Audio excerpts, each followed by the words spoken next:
What's going on, everybody? It's your boy Payne. Welcome back to another Street Fighter Duel video. That's right, guys. We're going to be doing something that a lot of you have been asking about, and that is how to set up teams for factional towers. Now, if you guys don't know what that is, after a certain point in the game, I think it's like stage 1440 or something like that, you're going to unlock a new Supreme Fist section of the game, and that's going to be right in here, and that's going to be these three elemental towers. Now, you cannot, I'm going to repeat this again, you cannot use your Infernal, your master units in this game, or your legendary. You have to only use these elemental units throughout the game, so that's what makes it so difficult. So I've been saying for a couple videos now, don't only focus on 4 units, try to branch out a little bit and give a little bit of love to all the other units as well, because you're going to need to go up in these towers to get some of the most incredible rewards. If you haven't seen that video, I put it out a couple days ago.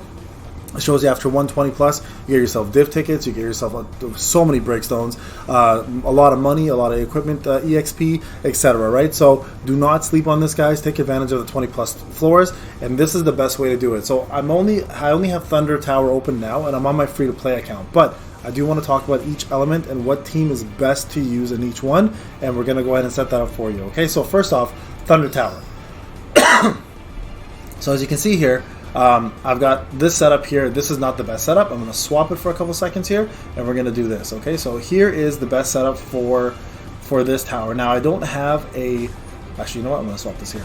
I don't have an extra limit break here for another Thunder Tower, but ideally you want all your Thunders, Winds, and Flames to have an assist that's at least the same level as your current roster, right? So this is the team I'm going with. It's going to be E Honda for a tank, Blanca for AoE and counter, Emryu for complete damage, and Elena for healing. That is going to be the ideal team for the most part. The only swap I would recommend here is going to be Zangief with E Honda, depending on the situation.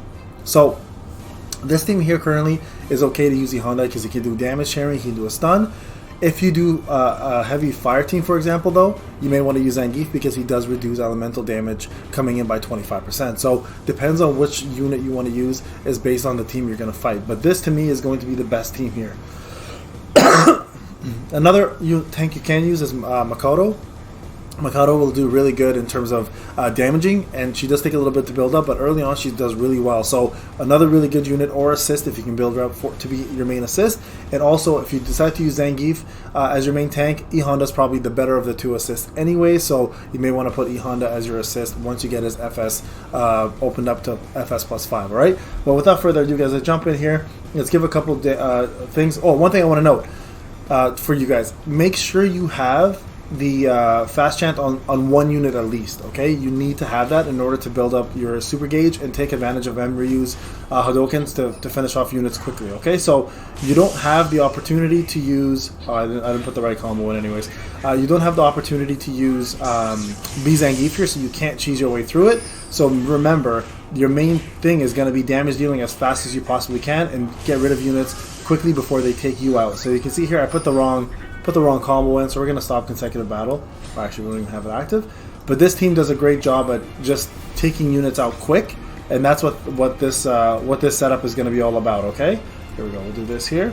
Now, if you find yourself facing a tough team where damage dealing isn't going to be the main problem, start your combo with E Honda and get that damage share going, because when you damage share, he'll take I think 8% of the damage to the whole team onto himself, and because he's so tanky, and if you gear him correctly, that's going to help you survive a lot longer, and that sometimes honestly is better for your team and your overall progression in these towers, right? As you can see here, Emryu is just Hadoukening everybody, right? So we'll stop there here, like we'll stop at this point. That'll be the team you want to go with, in my opinion, for Thunder. Okay, let's move on. I'm going to show you guys the teams here because the other towers are not open. But the flame team you want to work on is going to be as follows, okay? I'm going to remove everybody here. Remove. So Sea Viper should be your main damage. There's no question about it. Your backup damage is going to be Dalsim, so you want to put him in the back. And he's really going to be there for 2 reasons. Number one, if he's your only main damage, he's going to be your main AoE for his Yoga Catastrophe, which is the special, or he's going to be doing Yoga Flame. Ideally, Yoga Flame is where you want to go with if he's going to be your main DPS. and use Sea Viper as her special. But if you have Sea Viper without Duel Sim, Sea Viper is going to be doing her special as well as her C3. So both of them do really well in that regard, okay? Adon is amazing here. I would put him in there as well too, in order to give you additional damage on anyone who has a hatred mark. So really, really good unit to increase your damage output. And then another option, like a secondary option, is good as Fei Long. If you have him built already, Fei Long will actually multiply or increase the flame damage you do to every unit, and both Duel Sim and Sea Viper do flame damage, so it's a really good fit for any way you go. And lastly, you do need this. I don't recommend DJ as much, but Hugo would be a better option. I don't have him, so if you only have DJ, use him as a tank. But ideally, you want to have Hugo in here because Hugo will keep himself alive a lot longer. He has the potato stacks, which give him HP, plus he can do a shield, and at the same time, he has more HP. DJ's decent with his shield, but his shield scales off of his attack, and he's a tank, so his attack isn't that high. He does have a stun, but you're really not going to use that C1 over someone like Fei Long C1, for example, right? So the team setup you ideally would like, if Adon, between Adon and Fei Long, it's your choice. If you want more damage versus more flame damage, so this is more damage overall, this is flame damage, I'll take him out, and then you want to put Hugo in here. So pretend this is, let's pretend Hakan is Hugo, okay?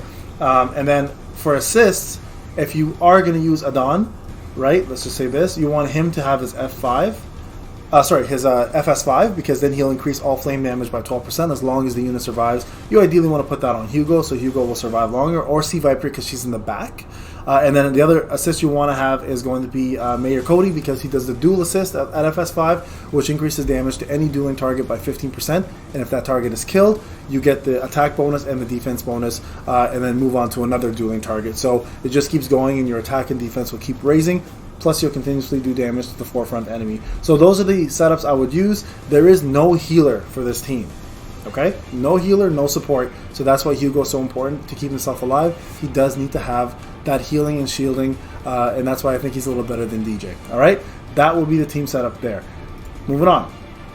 Let's go back here and do... what do we have left? We have Wind, right? Wind is the easiest one. I mean, for the most part, everybody here should have a fairly good set of Wind unit, or Wind team, but I'll talk to you about it anyway. So you have many options here. Wind is probably the most powerful. So Zangief for sure will be your main tank. You want to manual your way through it or cheese it, or you can auto it. It's your choice, okay? Your actual support is going to be Street Poison. For sure have her in there with her C1. She needs to be there to buff your units.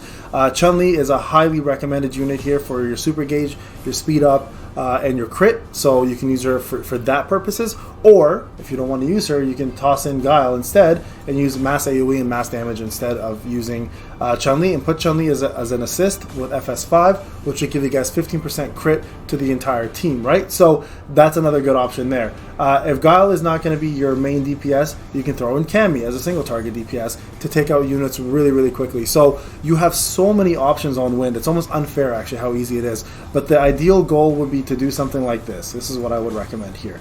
So this Cammy for the trigger effect on Stomp for Zangief, and then, or you can do Abel on Zangief for the shield, and Cammy trigger for I don't even know if anybody else here has a trigger, to be honest. Or you know what? You can almost use Yang and Yun as well, or Guy, realistically, because they will buff you up pretty well here for their assists. But I mean, quite honestly, you can't go wrong here. If you want to put Cammy on top of someone who does a trigger, I believe this would be a better option here, like that right there. That way, Guile gets the shield to survive longer. Cammy will get the trigger off the Stomp, and your team will get all the buffs from Street Poison. So this is probably going to be the most ideal team for the actual tower, because you get the mass AoE, you get the speed from these two, you get the interrupt and stuns, you get the super combo gauge, you get the buffs for crit damage, attack and pressure, you get the shield, and you get the trigger armor break. So everything works out, like literally perfect team to be used through the faction tower. So there you guys have it. For those who are being F2P, that's how you want to set it up. That's my suggestion. It's got me to like 240 on my whale account, and the enemies are much stronger than I am now. But even for my free-to-play, as you can see here, I've just started the towers, and I'm already 41, 24, and 22. Like this was late because I didn't have a chance to finish it. My Flame team is actually my strongest team, believe it or not. But 41 was a joke. Like, we got through that quickly, and I'm just going through Thunder now. So again, if you guys are having problems, go back to this video, revisit it. I think these are the best teams to use. If you have any suggestions or comments, throw them in the comment section, obviously, and we'll talk more about these in a future date if there are any changes. Alright guys, this is Payne. Hope you enjoyed the video. We'll talk soon.